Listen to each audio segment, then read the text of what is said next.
I think you exercise creativity every single day in my business because a lot of what I do is negotiations. And they say that when you meet someone, you can pick up 2 million visual and audio cues. When you talk to somebody on the phone, you pick up 40. When you do an email, you pick up 0. So I always try to meet people because you try to understand what motivates someone on a transaction. I mean, it could be money, it could be timing, it could be a personal issue. Who knows? It could be a tax issue. And I think you win based on an idea. Hello, everyone. I am Jeffrey Stern, your host of today's Ohio Fund Report with Terry Coyne, Executive Vice Chairman of Newmark and Principal of Terry Coyne Properties. Over his 25-plus-year career, Terry has become one of Ohio's most accomplished commercial real estate leaders, negotiating more than 2,000 transactions totaling over $5 billion in value. Just in Cleveland, in the last 5 years alone, he and his team have brokered over 250 transactions worth more than $1.2 billion. In our conversation today, we cover Terry's unique philosophy and strategy on real estate, risk, and patience, which has led him to a diverse set of opportunities, from representing companies like GOJO and L'Oréal to redeveloping the old Chrysler Plant, building the MidTown Tech Park in Cleveland, to now leading the 678-acre site at Rickenbacker, adjacent to Anduril's new Arsenal One Hyperscale Manufacturing Facility.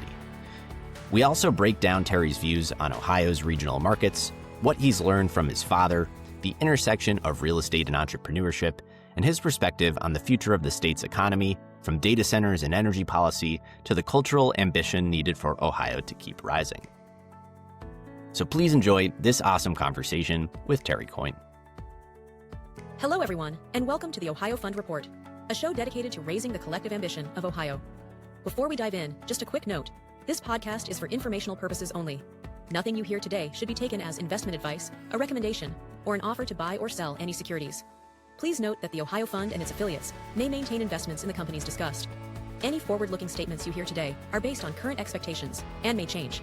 Please do your own research and consult with your advisors before making any investment decisions. For more information on the Ohio Fund, please visit theohiofund.com.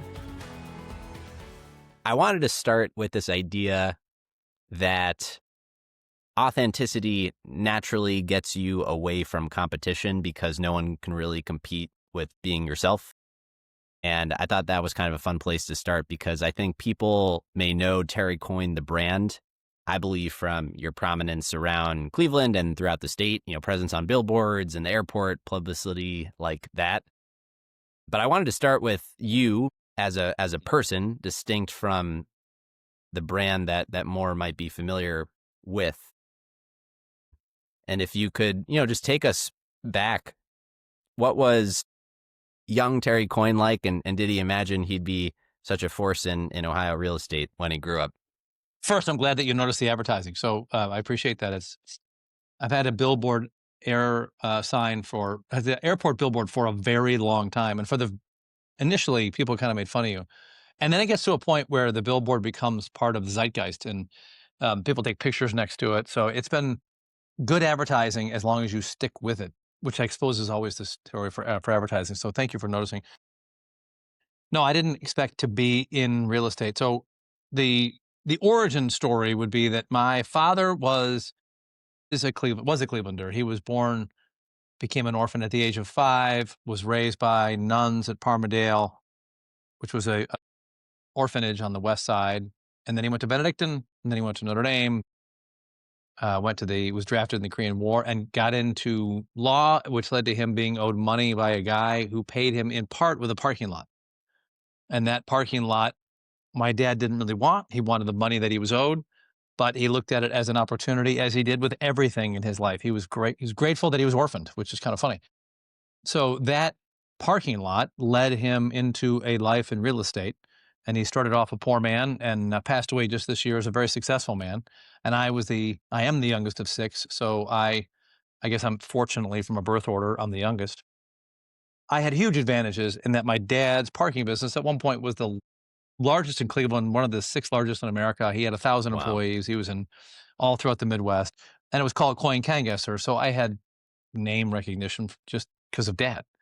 So I went to Notre Dame like he did, and then I went to graduate school, and I went to graduate school to become a professor of political theory.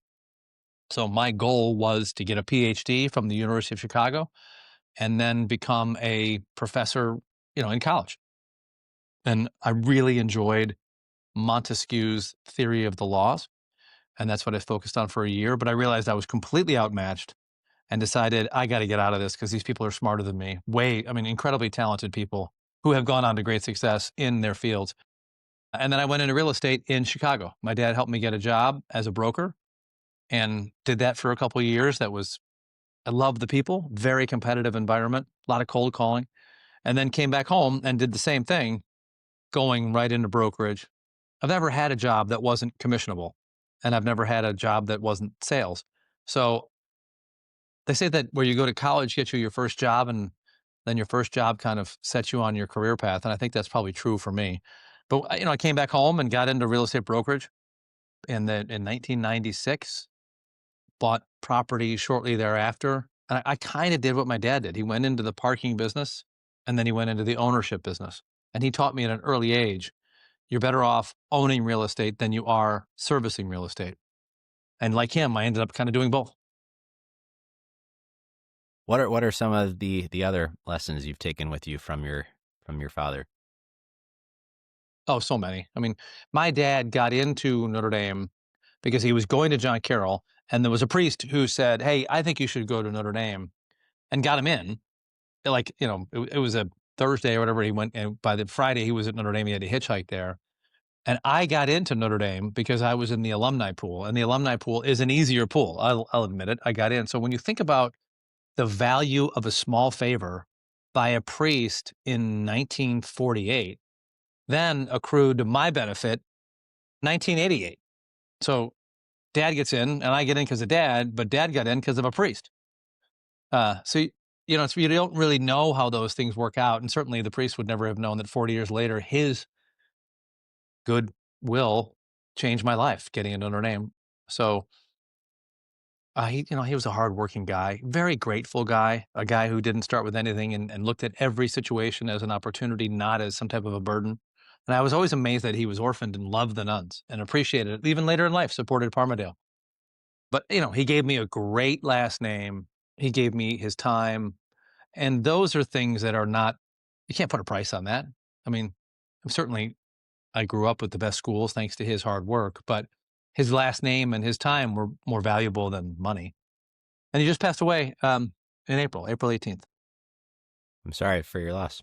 Yeah, thanks. But he was 94 years old. He had a good life. Yeah. So, since those kind of fledgling early days, you've since done thousands of real estate transactions, billions of dollars worth of real estate transactions.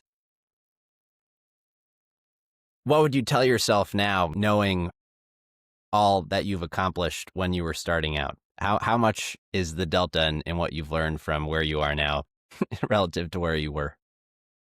Yeah, it's funny how little I knew and how much I thought I knew. As I get older, I realize I think I'm good at just two things. If there's ever a zombie apocalypse and we have to have like real skills, life skills and hunting and fishing, and I don't have any, right? I'm really good at negotiating, and I'm really good at industrial deals, primarily land.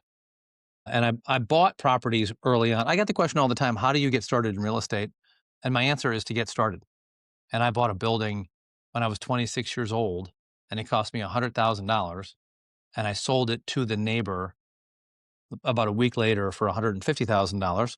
And I got lucky. I kind of thought I would get lucky, but I didn't have a plan B. I probably shouldn't have done it because it was all the money I had in my life, and I was confident in myself, and I probably didn't deserve that confidence. But it taught me how to buy a building, taught me how to close a building, and what to be worried about with the phase ones and the environmentals and the titles. So until you own real estate, it is hard to know how to be in real estate.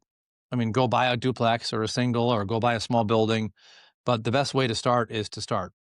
You can take classes and all that, but you want to learn, stay up at night and worry.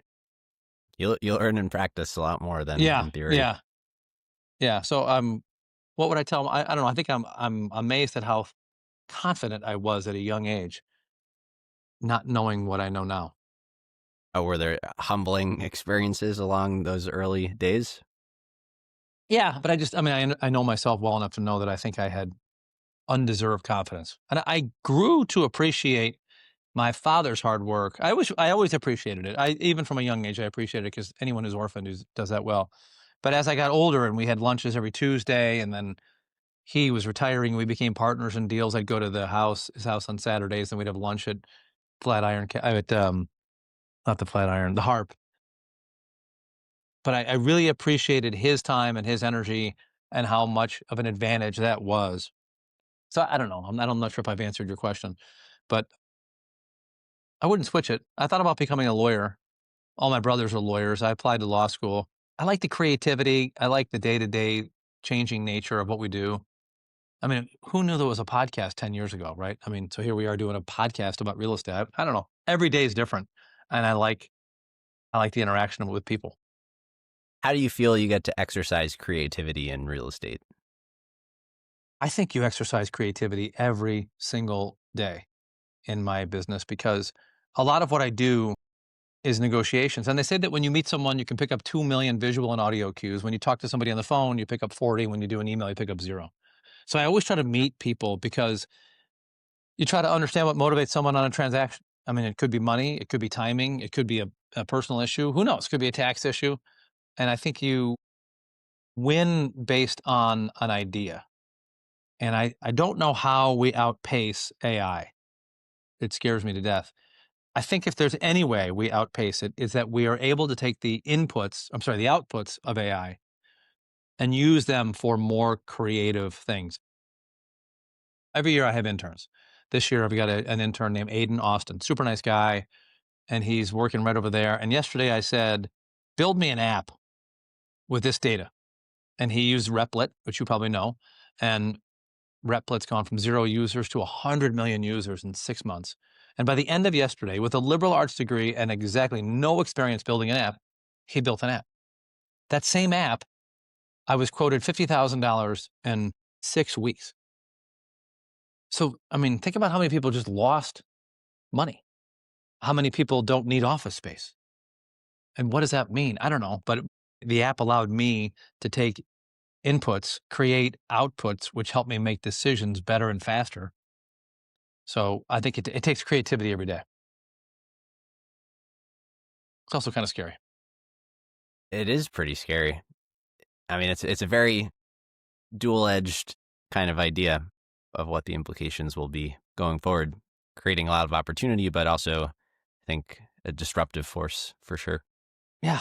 I mean, I read about the 50% of the starting jobs will be gone in the next 5 years. That's not good for society. Like, what are we doing? So I don't know how to combat that, but it will take a great deal of creativity to stay ahead of it, and we'll see.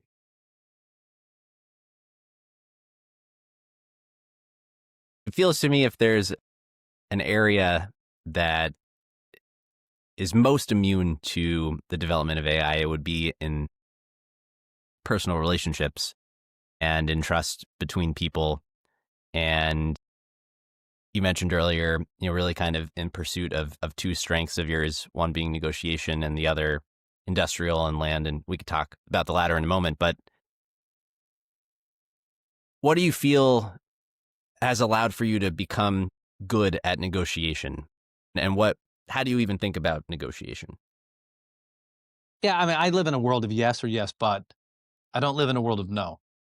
And I think that's a mindset that both sides have to win, especially in what I do. I mean, a lawyer is an advocate for a client, of which I am, but on some level, I'm also an advocate for making the deal. And I think that you have to understand motivations. You have to be able to read people and have empathy. I mean, I think I'm reasonably empathetic.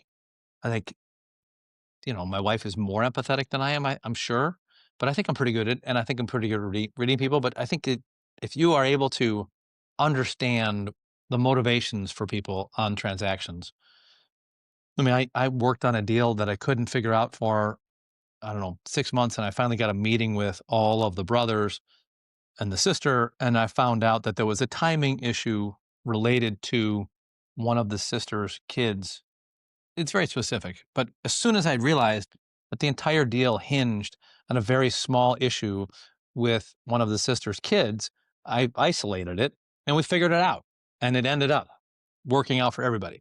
but I never would have been able to isolate the problem without getting in a room. And I could feel, I'm in the room, like there's something here that I can't figure out why I'm not making this deal. I just kept asking and asking and asking. And then finally they said, well, like, okay, got it.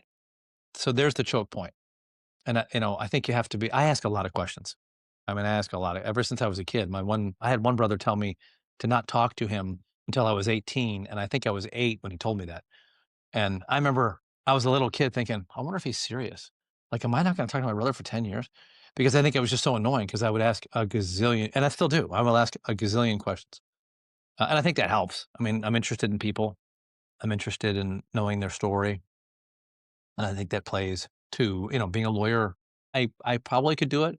I don't think I have the patience to spend the time on the words. I'm much more interested in the people. Maybe take us through one or two of your favorite projects or examples that exemplify, the stories of people that you've worked with. Yeah, there's so many. I bought with Vic DiGeronimo and the Skinnell companies the Chrysler stamping plant in Twinsburg. I think it was in 2008 or 9. And that was a time when everyone could have purchased this 2 million square foot building on 200 acres in Twinsburg at 2 full four-way interchanges, not one, but 2 full. It was crazy. I mean, this auto plant was built in the 50s and the infrastructure was built to take care of them. And no one was interested in buying it. The economy was terrible. So people were panicked, but all I saw was land that happened to have a building on it. But if you took the building off, what'd you have? You had 200 acres of the best land in Cleveland, and teamed up with DiGeronimo and then teamed up with Skinnell Properties out of Indianapolis. And it's become a huge success. Now there's 3 million square feet of property. There's more square footage and there's more jobs than there was in 2007 at that park. But it took the ability to see beyond what it was. And also the economy was terrible. CMBS meltdown. It was a complete terrible recession. Some people called it the next Great Depression. But you had to see beyond that and say, okay, it's going to get better. And, we looked around thinking, this is crazy that there's nobody else here trying to buy it. And I think the Department of Treasury had taken over Chrysler, and it was a mess. There were environmental problems. But that was a fun one because it's worked. And we saw a huge opportunity. And around the same time, I bought with Fred Geis, Greg Geis, and Jim Doyle land in Midtown to build a speculative office building, which is the craziest idea. We built a spec office building in Midtown Cleveland. But the number one determining factor to the rise in real estate values is employment growth. And it didn't take a scientist to look to the east and realize the Cleveland Clinic was coming this way. Now, this was 2008, so the market was still different. But we built a spec office building and totally empty. We landed Jumpstart, which we're so grateful for. We landed Cleveland Heart Lab. And now there's 6 buildings that have been developed by Geis. There's a new hotel. There's the Dealer Tire headquarters. There's the Cleveland Foundation across the street. And we say that we are a 15-year overnight success because now, we had a plan and it worked and it's been great. So you had to have the vision to see it. Who's building a spec office building in Midtown? The city of Cleveland was a huge supporter. They gave us incentives, but patience. My dad, you would always say you need time and money in real estate, and most people don't have both. But if you do, it almost always works out because oftentimes people borrow too much. So if you don't borrow too much and you're patient, something really bad would have to happen for it not to go well. And those are 2 examples of 2 deals done in a bad time that worked out. I mean, we're reaping right now the rewards of your vision and risk in that project as the O.H.I.O fund, that our office, we reside in. Yeah. What am I saying? Yeah. Right. In proximity to all that. Yeah. So you're in the second building in the O.H.I.O fund, right? I mean, that's a great. Cleveland Foundation shows up, builds their building. You guys are in the next building. It's incredible what you guys, what everyone has done over there. I mean, Gallucci's was there first, I suppose. But I mean, there's a decent hotel. And, there's more coming. Arguably, it's the best office market in Ohio when you look at the lease rates. Not arguably, it is. Because I know the markets in Ohio on a per square foot basis. I don't know if anyone else gets more in rent than we do in our buildings. Which is, if you said that in 2008, people would think that you were sleepwalking. Certainly want to get your perspective on Ohio kind of writ large and the cities and their relationships. But we'll put a pin in that. I mean, both of those examples kind of prompted this in my mind, which is, I mean, when you're looking at a piece of land or an old building, what goes through your mind? You mentioned you kind of saw the land as the opportunity, but do you have a particular formula or philosophy for identifying what a site wants to be, so to speak, or like what its potential is? Is it more gut instinct, or have you refined that over time? Yeah, it's funny because my dad always said that if you need a spreadsheet for the deal, it's not his deal. And I thought, geez, he's right, because real estate's not that hard, right? Real estate is worth the rent you can charge. And whether that rent is farming rent for corn or office rent or industrial, I mean, that's all real estate is the income derived from the real estate. If it doesn't derive any income, it has no value or future income. So he used to always make it very simple on his parking lots. He wanted a 10% return, and that was it. And if he looked at it, so that was kind of the way I looked at it. If it's complex, it's not for us. And I maybe that's too flippant because some of these deals are pretty complex. But I guess I think it's like learning a language. At some point, you become fluent. You become fluent in the language. And my daughter works with me. She's been here 5 years almost.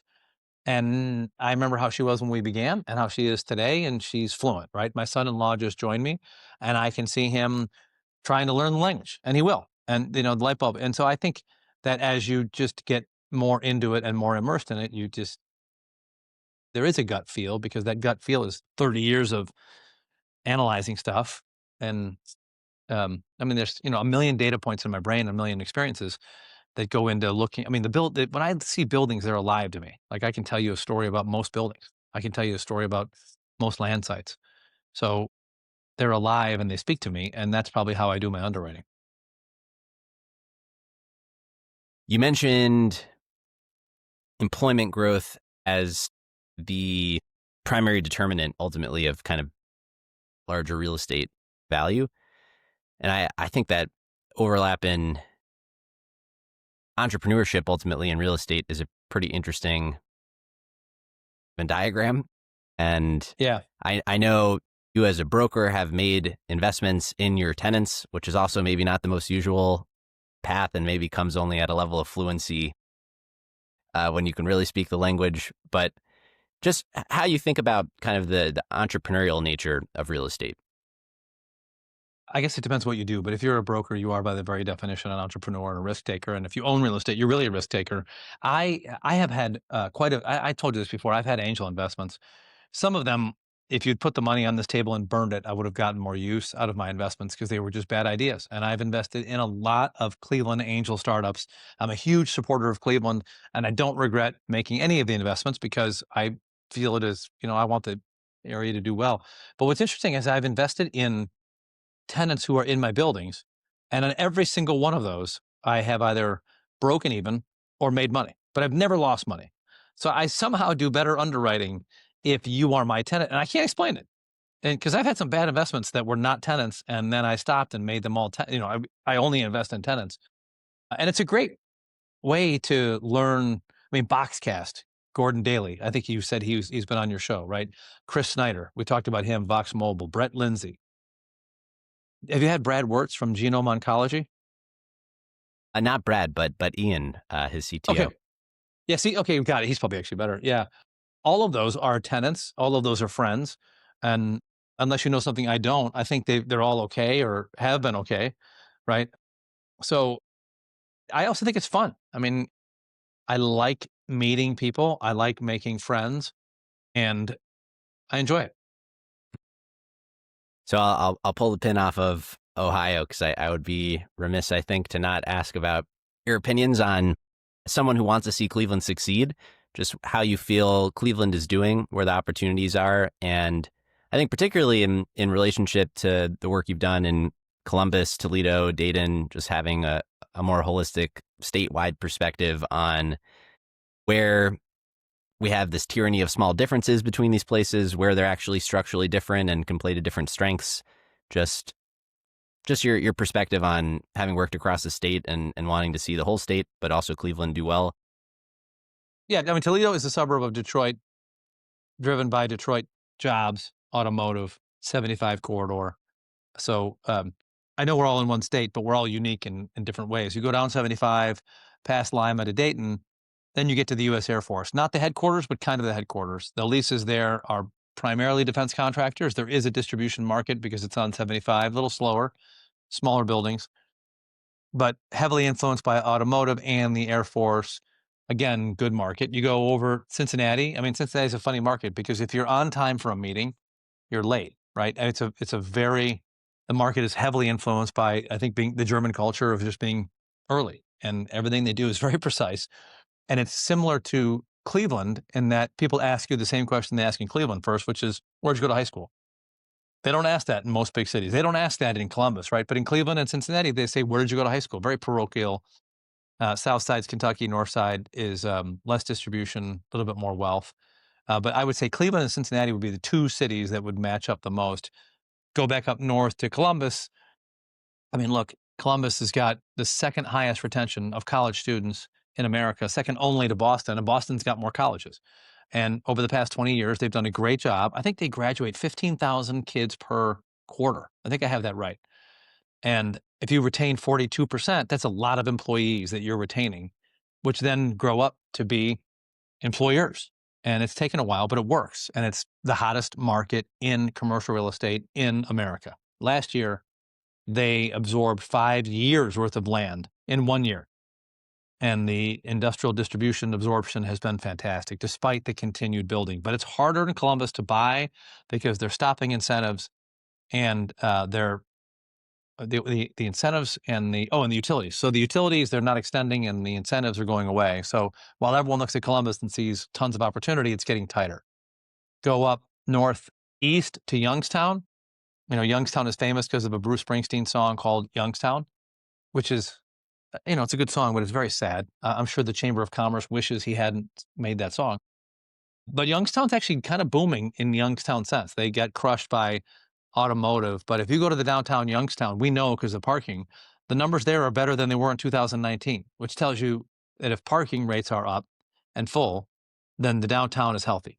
And Youngstown is heavily influenced by Pennsylvania, but it's its own little enclave, and the Youngstown Business Incubator has done a great job, as has the Youngstown State with Jim Tressel, who's a Ohio State coach, and I'm a Notre Dame grad, so it's hard for me to give any credit to Coach Tressel. And then you pop over to Cleveland, and Cleveland is heavily automotive, constrained by the Northern Lake, and heavy 1960s manufacturing type buildings. So I know we're all in one state, but each one has its own unique characteristics, and to lump them together, I think that might be artificial. How do you think about the state collectively? I think the state you would think about collectively from a governance perspective, right? I mean, we are a very red state. Our income tax has gone down, making us more competitive. We have no personal property tax. We have good infrastructure. I think that you've got a pro-business government in Columbus that helps attract business. I mean, look, you got Intel, you got Anduril, you've got even more coming. There's a lot of good news, but if you look at it, a lot of it's happening in the center of Ohio, and that is probably where the rub comes from. Is that it seems like Columbus is getting most of the success. I mean, look, there's a lot of good things happening in Youngstown. I mean, Youngstown Business Incubator started off as a room by Jim Costler, who I remember meeting with my dad 30 years ago with this crazy idea that he was going to start a business incubator. And you know what? He was right. And now that's in 5 buildings. Turning Technologies. There's a lot of good things happening in Youngstown, and they work together to make it happen. And, Toledo, I like. Toledo, it's steady. They've got good glass manufacturing and solar. I think they're on some level, they're a suburb of Detroit, so they're reasonably safe. But when I'm looking at the whole state, I think we're in very good shape competitively from a national perspective because of our business, kind of pro-business policy. I better be right because I invested in the Ohio fund that you work at. So, Well, with that in mind, I will ask how you think about the difference between land and real estate. Well, it's funny because there are some people who will not buy land. There are developers who want to build as fast as they can, and frankly, the greatest value creation is probably from the moment of buying the land to the moment of putting a shovel in. But the problem with land is that you don't know what the value is until one day you know what it's worth. And a building you can predict because you can build it, you can lease it out, and then you can sell it or refinance it. But land could sit there for a very long time, and a lot can happen around you, and you can think to yourself, this is bad. I bought land with Greg and Fred Geis, and we sold it, and we made decent money. And I remember thinking to the guy who bought it, sat on it for 10 years. And he sold it 10 years later and just crushed it. And I thought to myself, I can't believe that we three guys who know what we're doing sold it to another developer who was just patient. He literally didn't do anything. And then he sold it. And that whole time he didn't realize it, and maybe he did, the value was going up at a great pace. But I think land takes tremendous patience. You have to buy it right, obviously, but it takes tremendous patience. And I think that's something that is hard to graph, hard to do an IRR study on, because I mean, I bought a bunch of land in Columbus and it's 2 farms. And the partners of mine, of which you are one, bought into the idea. No one's in a hurry, but you better not be in a hurry if you own 670 acres of farmland next to Rickenbacker Airport in Columbus, because it could sit there for a while. But patience, I guess, is the key. What do you find yourself most excited about at this point in your career? And with that, how do you think about success and just like what motivates you? Yeah, I love working with my daughter, my son-in-law, and soon to be my youngest daughter. She's joining us in a short period of time, like a couple weeks. My daughter joined me 4 years ago, and today we had a bunch of meetings, and then we just went to lunch and came back and got on the podcast, right? And that was kind of fun because we walked over to lunch, walked back.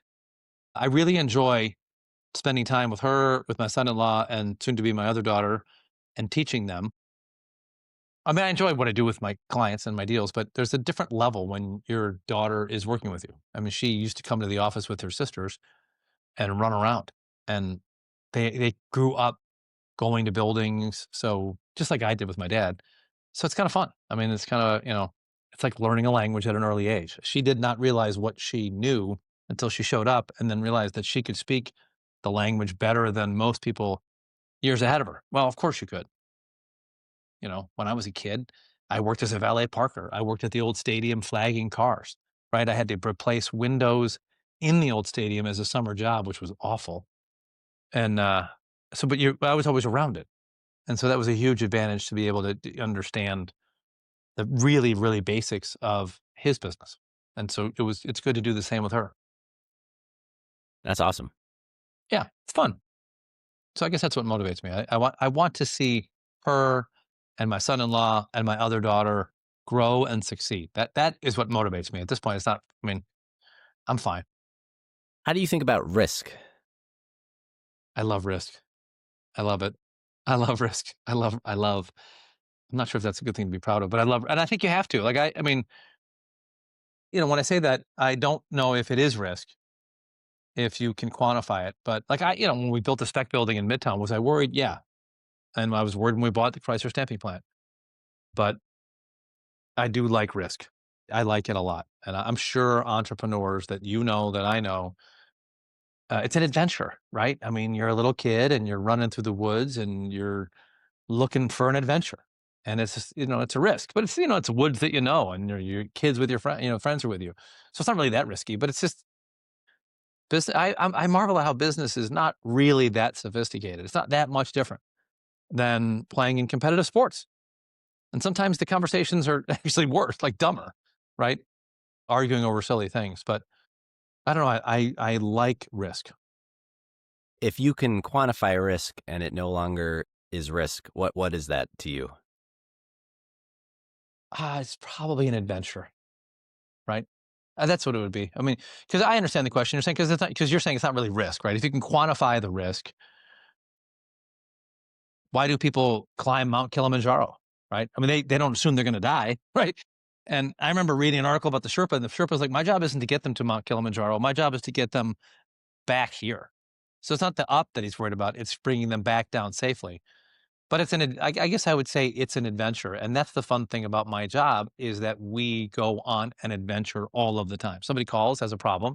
Oftentimes I'm helping people on their real estate, and it's a big part of their net worth. It's a big part of their savings, or it's really, really meaningful to them. And that's a challenge. So I want to figure that out. I want to make sure I do the best I can for my partners to make sure that they get protected or or whatever their goal is, right? Typically their goal is to get as much money as they can or to save as much money as they can. But I like the adventure of it. You don't really know what tomorrow brings, but you kind of do. You're going up Mount Kilimanjaro, you're coming down the other side, you kind of know what you're doing. Not that what I do is Mount Kilimanjaro. I don't want to confuse anyone with that. But you're going hiking in the woods every day, and maybe the woods are a little bit different every day. Where do you feel we are in this pendulum at the moment, swinging back and forth between remote work, return to office? Where do you feel it reaches an equilibrium beyond the Pandora's box that was unleashed with the pandemic and just people thinking differently, more creatively about work and density in places like cities, and just kind of where the industry more writ large is moving? Yeah, I can answer that question simply because the parking business is a business which tells you what your daily revenues are for a downtown, right? So if your revenues are up, that tells you more people are going to work. And in most cities, I mean, Youngstown, Toledo, most cities, the revenues are above where they were for COVID. Chicago, New York, LA. So it tells you that most are back. Cleveland still has a kind of Monday, Friday shoulder days that are slower. But I think you will see, I mean, look, you get promoted faster and you learn more if you are together. My first job, I didn't like the fact that I had to make 40 cold calls a day and I had to knock on 25 doors a week. But I did like the people I worked with, right? And I sat next to Jay and Amy and some other folks, and they became friends for life. So the job was difficult, but the people were fun. And you wouldn't have made those friends had I been hybrid, had I been at home. So I do think that if you're younger and you want to advance, you want to be. I mean, Aiden, my intern, is here every single day. So, and he likes it. I can see outside my office right now a bunch of people talking, and people are social animals. I also think that the AI is a threat. And if you want to compete, you need collaborative work environment. You need to work in teams. And I think the most effective way you can do it is in an office. And I'm all for downtown office buildings selling for, $1 or selling for nothing, because that gives the next investor in money to invest, make the buildings fun and enjoyable, and bring people back to the downtowns of Ohio. I mean, there was a building in Columbus that just sold for $2 per square foot. I mean, downtown Columbus, $2 per square foot. And oh, that's terrible. I think it's great, right? Because the next guy in can now spend money. Because if you pay too much, you can't invest too much. Because I think if you want to compete in the future, you need office buildings that are amenitized, that are collaborative. And you wonder, what does it do to industrial? I mean, I wish my dad had seen this because I just saw this video, but I got a video that showed me these little devices that valet park cars. Maybe you've seen this video. You could type it in on YouTube and see it. Incredibly efficient, slide under the tires, kind of lift the car up, drive it around, put it down, come back. And they're doing this in a very large garage. In some situations, they're valet parking it onto like a lift and then lifting it up. So they're double stacking. And I'm thinking, oh my God, they've just taken I was a valet parker at the Baricelli Inn from, 1986 to 1992. That was my job. I made a ton of money. I loved it. That's gone. I think that, I'm not even sure what the question was because I think so much about the AI that I think it's, return to office. I think getting next to people, working with people, going for a coffee is it's the one thing AI can't do, right? AI can't build real relationships. I suppose they can build fake ones, but they can't build real ones. So I've told my team, if there is a meeting with a human being, you're going. Don't worry about your emails. Don't worry about if there's a human being in the meeting, go and meet with them. Don't talk to them on the phone. With all the data, numbers, analysis that just resides in your head, what do you feel are some of the most interesting stats and trends at the moment as it pertains to Ohio real estate? I suppose I can answer that question. I am most surprised at the growth of data centers in Columbus. I mean, data centers weren't a part of my lexicon 2, 3 years ago. I mean, the most valuable building in Cleveland is a data center on 13th to 17th on Rockwell. You don't even know where it is. I mean, like you haven't buy it, you haven't paid attention to it, but it's the most valuable building in the CBD, if that's the central business district. And I guess I am surprised at how Columbus has surged almost to the top tier for data centers in the country in what appears to be a 2-year time frame. I'm amazed by that. What do you think is required for that? Well, power was helpful, and they had legislation that just changed that. But now we can. I mean, Ohio sits on a ton of natural gas, and the legislature did a great job of House Bill 15, passing it to allow behind the meter gas generation. So now you can go generate your own electricity from gas or wind or solar. You can't sell it, but you can use it yourself. So if you're a Facebook, you can now go buy 700 acres and generate your own electricity and use it for yourself. Which is we're one of the few states that has that, and that power solution has been great. We also had the fiber laid in Columbus by a few of the hyperscalers already, and once the fiber was laid, activity begets activity, and more come. So I think they had a good location, and they had a good origin story that they had the abundance of power at the time. Now that's an issue, but they got lucky with the fiber. If you had asked me what's a trend in the future that worries you or doesn't worry you, I think that no one is paying attention to the fact that there is a movement in Ohio to get rid of real estate taxes. And I shouldn't be so flippant by saying no one, but Dave Yost, Attorney General, approved the right for the people to put it on the ballot once they got 475,000 signatures.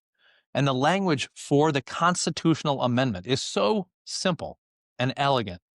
And it addresses what most people think in Ohio is that our real estate taxes have gone up too much too fast. And what has happened? And then the governor vetoed, and I saw an article that called it Veto Margeddon rather than Armageddon, Veto Margeddon. And he vetoed some of the things that would have given relief to Ohio taxpayers on their real estate taxes. And real estate taxes make up $18 to $20 billion of the Ohio budget. And I mean, look, it's going to be great for me, right? You get rid of real estate taxes, you're going to increase my values because I don't have to pay real estate tax. I mean, that's amazing. I think it's going to pass. And everyone that I've talked to thinks it's going to pass. And I've read stuff online. Oh, the counties and the cities are going to fight it. I get it. But if someone said you do not have to pay real estate taxes ever again, how do you think they're going to vote? And that's a problem because how do you make up $18 billion? I don't know. And selfishly, it's great for me. I don't know if it's great for the state. Well, in the spirit of that, one of the ideas that we're trying to explore in these conversations is how to collectively raise the ambition of Ohio.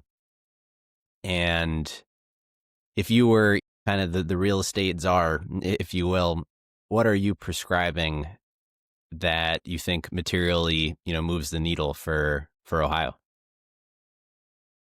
I think there's a lot. I mean, I know a lot of people who are in small business who are very, very ambitious. And what would move the needle? I don't know. I mean, on the government side, faster permits. I've made myself famous on LinkedIn by complaining about permits. But those are big city issues. Smaller cities take care of that pretty quickly. The infrastructure is good. I think, and Mark Kwame was the one who really drove this home to me years ago. There's so much money in Silicon Valley that you can make mistakes and they'll do it again and make a mistake and do it again. Whereas here, it's almost culturally, you don't get the chance to fail twice. Whereas culturally in Silicon Valley, failing twice is, I don't know, so what, right?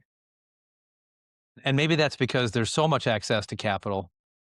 I don't know. I mean, I know a lot of people who've been very successful in business in Ohio. So the ambition is there. And now with things like the Ohio Fund and Jumpstart and North Coast, that's oxygen that fuels a fire. And maybe that's the piece that's missing, is that if there's more oxygen, then, so if you make a mistake, you just start over. And maybe it's cash. Because I mean, I don't know. I know a lot of guys who've taken a lot of risk, and I've invested in some deals that have done well with smart people.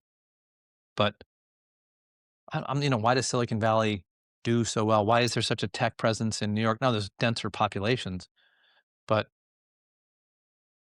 I mean, look at Youngstown. I mean, the Youngstown Business Incubator, if you shouldn't exist, it's against all conventional wisdom. And yet, not only does it exist, but it grows. So the ambition is clearly there. And when given the opportunity, people take it. I'm from Ohio. I love Ohio. And I think we're on the right path. Certainly share that sentiment. Yeah, you do. You're with the Ohio Fund. Right. Well, I'll ask almost an unfair question. It's kind of a meta question then, but is there something that you wish I had asked about that you think would be particularly important in reflection on your journey and the work that you do that we haven't talked about yet? I guess if there was an insight that the 55-year-old balding Terry probably could have shared with a younger Terry, is that inflation is your best friend if you're in real estate.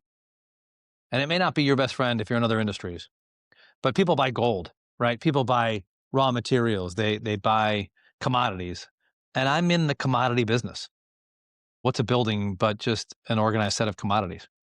And if you're buying your commodity in 2000 and still own it, you have made money simply because of inflation. And I think that's a concept that I knew it, I guess, intuitively because of my dad, but not really. And I'm amazed at how so many of the deals that I've worked on have worked out solely because of time, and that it's a patient game. I do own stocks, but I can't look. But real estate, if you make a mistake, you can't just dump it. And if you do, you're going to get killed. But it forces discipline on you because it's a very illiquid asset. And that illiquidity forces you to be thoughtful unless you borrow too much. I mean, if you borrow too much, I remember being in a meeting with my dad, and a guy asked my dad for a loan on a property, and he kept quoting the Bible, saying that every 7 years, the Bible says you should pay back your debts. And my dad stood up in the meeting, and I thought it was so rude at the time, but he was completely right. He said, when a man speaks of God, make him pay cash. Because Dad felt, give unto Caesar what is Caesar, right? Give unto God what is God's. And we're not here. This isn't church. It's real estate. And the guy had borrowed too much money, and he needed someone to get him out of that problem.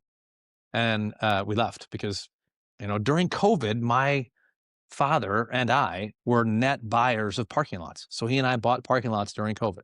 No one was buying parking lots during COVID. Well, we had the money and no debt. So I guess I would say that if you have the time and you're patient and you don't over leverage, it's a very good business. Do you think you can cultivate patience? I don't know. I mean, I don't have any patience. I mean, right?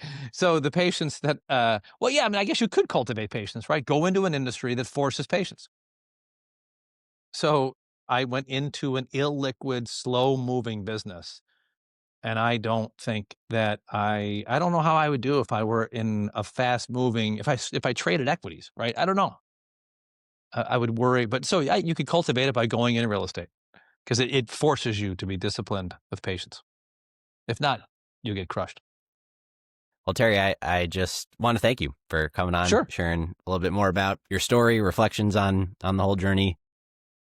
I have a closing question for you, which is kind of a fun one, but just for, a hidden gem in Cleveland, something other folks should know about that maybe they don't. Boy. I mean, I'm sure. You just have to be full of hidden gems in Cleveland. I mean, I can give you a ton. I mean, the Huntington Bank lobby, but that's locked right now. Largest bank lobby in America. Hidden gem. I mean, I love the industrial side. I don't. There was there's a chemical plant during World War II that was building some chemical for the Army. And they called the military and said, we have to stop making this chemical because it's degrading the bridge above us. And they said, keep making the chemical, we will move the bridge. And they moved the bridge, and that bridge still exists today over on the industrial side of the flats. They would never know the backstory to that, and that site actually that site's actually finally being cleaned up today. I think I'm right about this. I think it made mustard gas. Harwick Chemical. I don't know. There's so many good stories. I mean, I taught my daughter how to drive in the Chrysler stamping plant when it was up, and we drove inside of this enormous building in a car. And I remember how funny it is and she was like 14, like she should never have been driving, but we were in this humongous building, and I was teaching her how to drive with nobody around. I had the keys and I owned it with some partners, right? That was kind of fun. Yeah, we had golf cart races. I mean, I think there's so many hidden gems in Cleveland. If I had to pick, I love, if you ever go down Lakeside, probably don't go down Lakeside, but there's some very cool buildings going down Lakeside toward East 55th. Those are industrial from the 1930s and 40s. And sometimes I look at those and wonder, what was this place like at 3:00 in 1935 when all of the people came out and went home or went to the bar or whatever they did? You can almost hear the echoes of the people who used to work there in these big hulking structures that are still there. Yeah. Well, those are excellent hidden gems. I do find myself on Lakeside sometimes, and I it's not really that as well. Yeah, I mean, because they're incredible structures. Incredible, and you think what was made there, and how many people used to work there, and obviously the world's changed, but it's just kind of cool to see. And I don't know, I like those. There's a really, if you really want a hidden gem, go and drive by Gateway Warehouse on Hamilton, and the Gateway Warehouse you can't go in. But the Gateway Warehouse on Hamilton, and I will look up the actual, I'm going to guess it's in the 40s. If you look at it, you think to yourself, what was in this building? It looks like a train station that was built in Europe. And of course, my internet is slow. But if you type in Gateway Warehouse, don't go in and get me in trouble. Just drive by it. And it is a beautiful structure that looks like it belongs as a train station in Europe. We'll check it out for sure. Well, Terry, if folks had anything they wanted to follow up with you about, where are you pointing them on the interwebs? I mean, you can find me on LinkedIn, where I probably post too much about my frustrations with the city of Cleveland permits. But if you can't go and find me, then please tell me, because I advertise a lot. But terrycoyne.com is my website. Perfect. I'm not hard to find. Well, thank you again, Terry. Really appreciate it. Yep, you got it. Thanks for your time. Thank you for tuning in to the Ohio Fund Report. If you enjoyed this podcast, we'd love for you to leave a review on your favorite platform and subscribe to stay updated on all future episodes. You can subscribe via Apple Podcasts, Spotify, YouTube, or directly on our website at theohiofund.com. The information shared on this podcast is for informational purposes only and does not constitute investment advice, an offer to sell, or a solicitation of an offer to buy any security. Past performance is not indicative of future results. The views and opinions expressed by our guests are solely their own and do not necessarily represent those of the Ohio Fund. A guest's participation in this podcast does not imply an endorsement or an investment recommendation by the Ohio Fund. This podcast may include conversations with leadership of a company in which the Ohio Fund or its affiliated funds have an investment, and as such, financial interest in the success of this company, and there may be a conflict of interest in presenting information about the company and its performance. Any forward-looking statements or projections discussed during this episode are based on current expectations, assumptions, and estimates. Actual outcomes may differ materially due to a variety of risks, uncertainties, and other factors. Listeners should consult their own legal, tax, and financial advisors before making any investment decisions. For more information about the Ohio Fund, including our Form ADV, other regulatory filings, and additional conversations, please visit theohiofund.com.